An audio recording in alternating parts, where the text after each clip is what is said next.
तो जैसे कोई एक एमएलए है, वो राष्ट्रपति के निर्वाचन में भाग ले रहा है, तो जब वो वोट डालेगा तो उसकी एक वोट काउंट नहीं होगी, उसके एक वोट का मूल्य काउंट होगा कि उसकी एक वोट का मूल्य है क्या।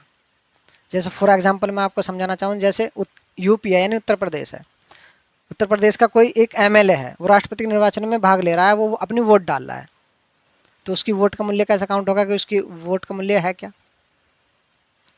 तो उत्तर प्रदेश की जो टोटल जनसंख्या है,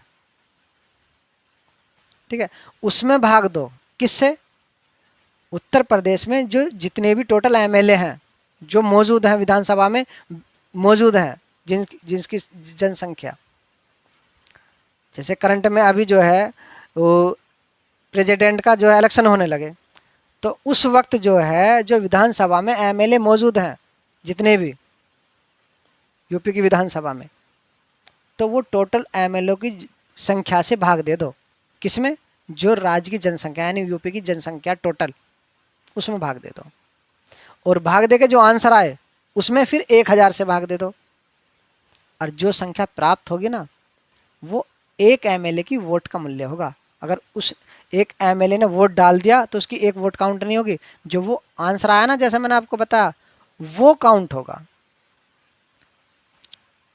तो यूपी की जो जनसंख्या है वो काफ़ी ज़्यादा है और स्टेटों के मुकाबले, तो यूपी के हर एक एमएलए का वोट का मूल्य भी ज़्यादा है और स्टेटों के मुकाबले।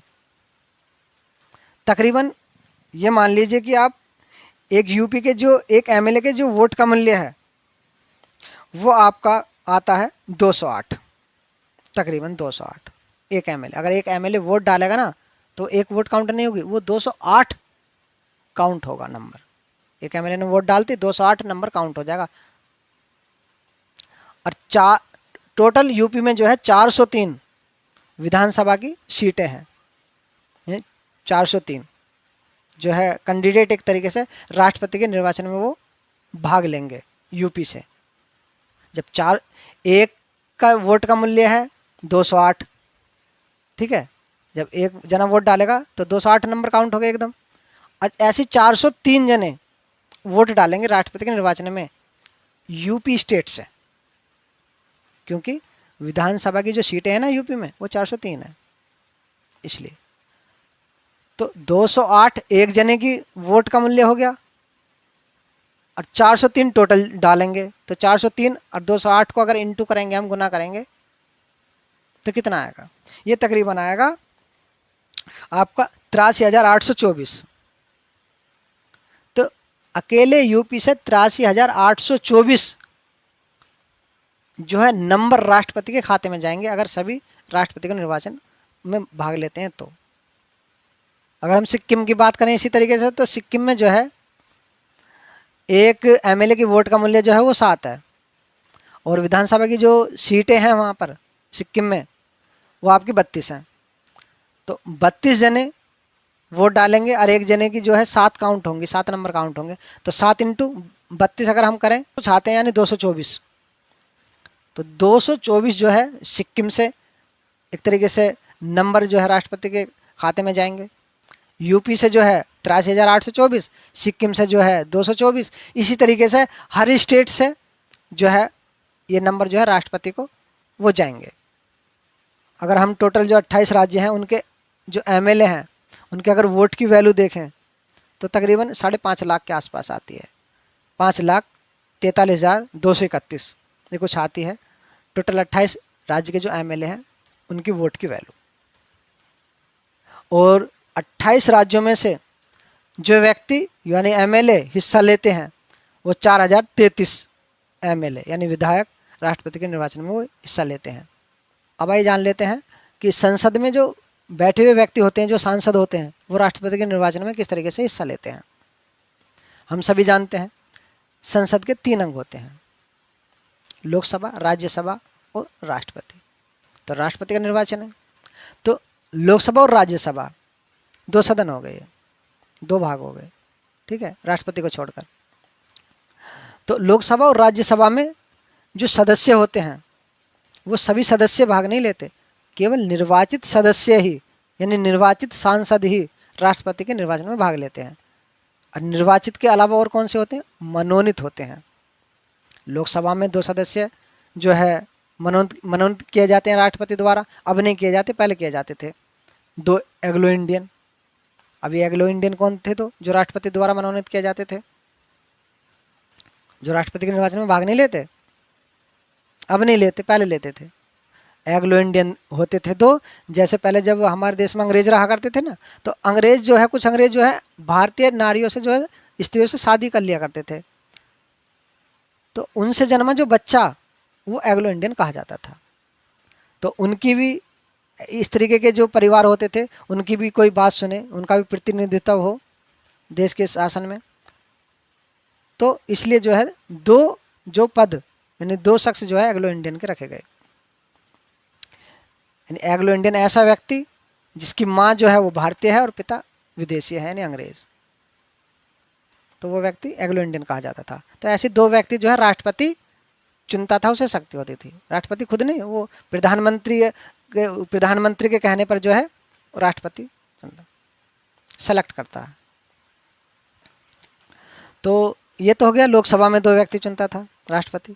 इसी तरीके से जो है राज्यसभा में 12 सदस्य मनोनीत किए जाते हैं राष्ट्रपति द्वारा, और ये भी प्रधानमंत्री की सलाह पे किए जाते हैं। जब प्रधानमंत्री जिनके नाम सजेस्ट करता है ना राष्ट्रपति को, वही व्यक्ति जो है राष्ट्रपति चुनता है, यानी सेलेक्ट कर देता है राज्यसभा में। अब 12 कौन से होते हैं आप सभी जानते हैं, विज्ञान के क्षेत्र से, जो है आपके संगीत कला के क्षेत्र से, इस तरीके से ये होते हैं 12। तो जब राष्ट्रपति ने इन्हें चुना है तो जाहिर सी बात है राष्ट्रपति के फेवर में वोट डालेंगे। इसलिए भारतीय जो है इस राष्ट्रपति के निर्वाचन में प्रक्रिया ये अपनाई गई है कि ये जो जिन्हें राष्ट्रपति निर्वाचित करेगा यानी चुनेगा, सेलेक्ट कराएगा, संसद में लेकर आएगा, ये व्यक्ति राष्ट्रपति के निर्वाचन में हिस्सा नहीं लेंगे।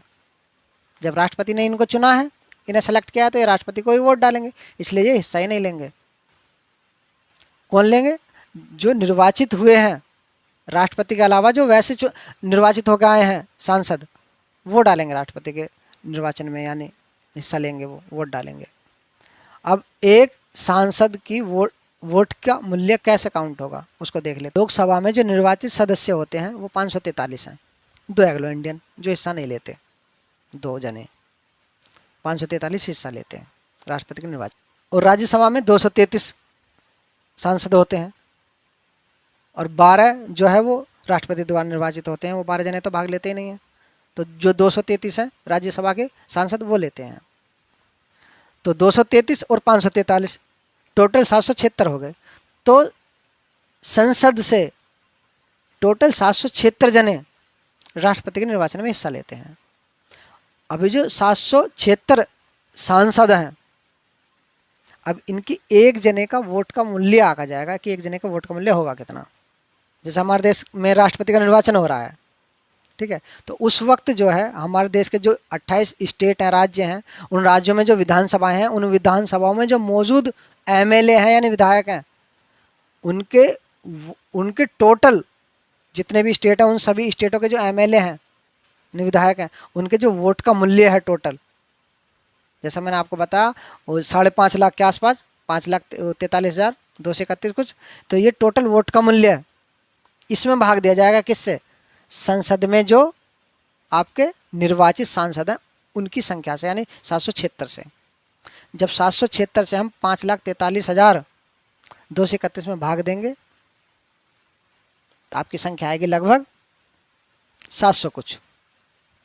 तो एक सांसद की वोट का मूल्य हो गया 700, और टोटल सांसद कितने जो राष्ट्रपति के निर्वाचन में भाग ले रहे हैं वो 776।